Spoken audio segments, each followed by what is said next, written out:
Okay, let's get real for a second. We're going to talk about those sneaky little money habits, the ones that are quietly draining your bank account without you even realizing it. Yeah, I'm not talking about huge, obvious mistakes. I'm talking about the small, everyday things that feel totally harmless, but man, do they add up over time. And this quote, it just nails it, right? These habits look harmless until you add them up. That's exactly it. It's not about one single catastrophic money decision. Nope, it's about those small, consistent patterns that just chip away at your wealth, almost like a slow leak you can't find. So let me ask you this. What if your biggest money problems, the real threat to your financial future, aren't some giant expense you can see coming? What if it's actually a collection of tiny, almost invisible habits? Well, that's exactly what we're going to dive into. All right, let's kick things off with Section 1, Everyday Spending Traps. And trust me, these are so common that most of us fall into them without even thinking twice. Okay, the first trap. I bet you'll recognize this one. It's buying cheap instead of buying quality. You know that little voice in your head, right? The one that screams, just grab the cheapest one, whether you're buying a new pair of shoes or a piece of tech. It feels so good in the moment, like you're scoring a deal. But are you really saving money in the long run? And this right here breaks it down perfectly. You've got the cheap mindset versus the quality mindset. When you're thinking cheap, things break fast, right? There are hidden costs, and you end up having to buy it twice or 3 times. But with the quality mindset, yeah, you might pay a bit more upfront, but it lasts. It actually gives you better value. It's the classic buy it once, cry once philosophy. Now, if you thought that was sneaky, let's talk about the second trap, ignoring hidden fees. These are the worst. I'm talking about those little bank charges, the shipping costs that pop up at the last second, the service fees on your food delivery app. They seem so tiny you just kind of shrug and click accept, right? But they're like financial mosquitoes. Check out this chart. This is so eye-opening. You see an item online for, say, $12. Great deal.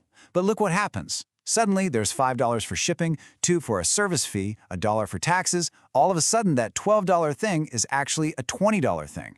A huge chunk of your money didn't even go to the item itself. Over time, these tiny little bites add up to a huge meal you never even wanted. So where do these hidden fees love to hide? Well, that brings us to Section 2, the fine print problem. And let's be honest, we are all guilty of ignoring it. It seems harmless, but that simple act of not acting can have some seriously big consequences.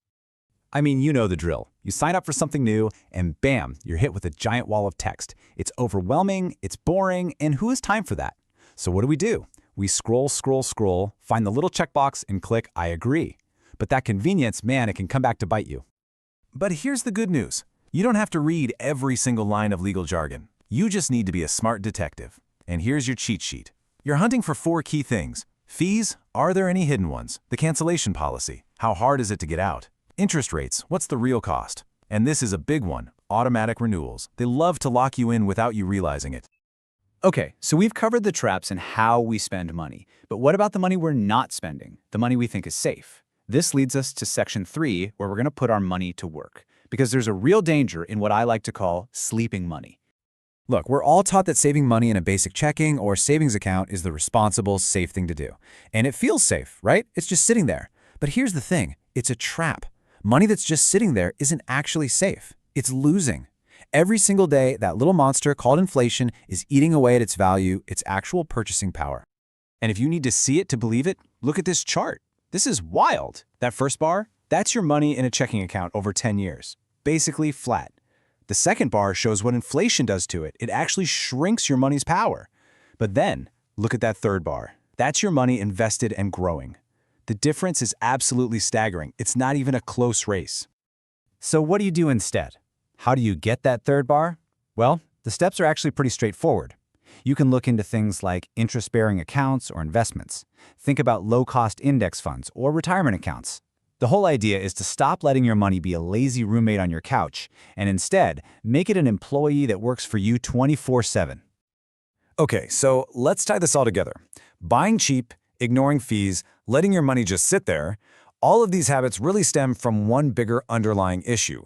And tackling this one thing is the key to your entire financial turnaround. So let's get into our final section and talk about the foundation of it all. Because the ultimate trap, the biggest one of all, isn't a single spending mistake. It's this: avoiding financial knowledge. Think about it. If you don't know the rules of the money game, how can you ever expect to win it? And listen, this isn't about needing to be some Wall Street genius. It's just about understanding the basics of how your own money works. And you know what? Building this knowledge doesn't have to be scary or boring. You can just set aside a little time each week, maybe read a book or follow some credible finance folks online. Just remember this powerful idea. Knowledge compounds, just like money. The little bit you learn today builds on what you learn tomorrow, and pretty soon you've got a wealth of understanding. Ultimately, what we're talking about is a shift to something called intentional finance. It's a simple but powerful idea. It's about going from being a passive passenger in your own financial life to getting in the driver's seat. It means you make active, informed choices instead of letting these quiet, sneaky habits call all the shots. So as we wrap this up, I want you to think about what we've covered. Buying cheap, ignoring fees, skipping the fine print, letting your money sleep, and maybe the biggest one, avoiding financial knowledge. The question I want to leave you with is, which one of these quiet habits are you going to change first?